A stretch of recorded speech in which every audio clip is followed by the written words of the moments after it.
ಇವಾಗಿರೋ ವೆದರಿಗೆ ದೊಡ್ಡವ್ರಿಗೆ ತಡ್ಕೊಳಕ್ಕಾಗಲ್ಲ. ಯಾಕಂದರೆ ಅಷ್ಟು ಭಯಂಕರವಾಗಿದೆ ಈ ಒಂದು ವೆದರು. ಅದರಲ್ಲಿ ಚಿಕ್ಕ ಮಕ್ಕಳು ಇದ್ದಾರೆ ಮನೇಲಿ ಅಂದರೆ ತುಂಬಾ ಕೇರ್ಫುಲ್ ಆಗಿರಬೇಕು. ಯಾಕಂದರೆ ನಾವೆಷ್ಟೇ ಕೇರ್ಫುಲ್ಲಾಗಿ ನೋಡಿಕೊಂಡ್ರು ಮಕ್ಕಳಿಗೆ ಯಾವ ಗ್ಯಾಪಲ್ಲಿ ಕೋಲ್ಡು ಕಾಫ್ ಆಗುತ್ತೆ ಅಂತಲೇ ಹೇಳೋಕ್ಕಾಗಲ್ಲ. ಹಾಗಂತ ನಾವು ಯಾವಾಗಲೂ ಹಾಸ್ಪಿಟಲ್ ಕರ್ಕೊಂಡೋಗಿ ಕೂಡ ಅವಕ್ಕೆ ಮೆಡಿಸಿನ್ ಕೊಡಿಸೋದು ಹೆಲ್ತಿಗೂ ಕೂಡ ಒಳ್ಳೆಯದಲ್ಲ.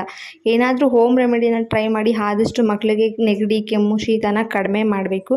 ಸೊ ನನ್ನ ಮಗಳಿಗೂ ಕೂಡ ಇದೇ ಥರ ಶೀತ ಆದಾಗ ನಾನು ಯಾವಾಗಲೂ ಇದನ್ನೇ ಟ್ರೈ ಮಾಡೋದು. ಸೊ ಬೇಗನೆ ಹುಷಾರಾಗ್ಬಿಡ್ತಾಳೆ ಅವಳು ಇದೊಂದು ಟ್ರಿಕ್ ಯೂಸ್ ಮಾಡಿದ್ರೆ.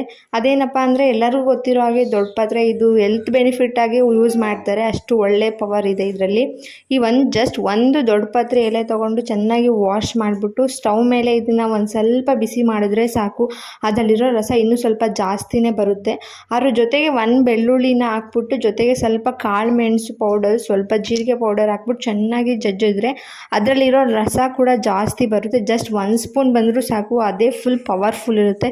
ಯಾಕಂದರೆ ತುಂಬ ಖಾರ ಇರುತ್ತೆ ಬೆಳ್ಳುಳ್ಳಿ ಮತ್ತು ಕಾಳು ಮೆಣಸು. ಇದು 1 ಸ್ಪೂನ್ ಮಕ್ಕಳಿಗೆ ದಿನಕ್ಕೆ ಒಂದು ಸತಿ ಕೊಟ್ಟರೆ ಸಾಕು, ಮಕ್ಕಳು ಒಂದು 3 ಡೇಸಲ್ಲಿ ರಿಕವರಿನೇ ಆಗಿಬಿಡ್ತಾರೆ. ಆದಷ್ಟು ಹಾಸ್ಪಿಟಲ್ಗಿಂತ ಮನೆಯಲ್ಲೇ ಏನಾದರೂ ಹೋಮ್ ರೆಮಿಡಿನ ಟ್ರೈ ಮಾಡಿ ಮಕ್ಕಳಿಗೆ ಯೂಸ್ ಮಾಡೋದು ಬೆಸ್ಟ್ ಅಂತಲೇ ಹೇಳ್ತೀನಿ. ಮಕ್ಕಳು ಕೂಡ ಇದರಿಂದ ಬೇಗ ರಿಕವರಿ ಕೂಡ ಆಗ್ತಾರೆ. ಈ ಒಂದು ಹೋಮ್ ರೆಮಿಡಿ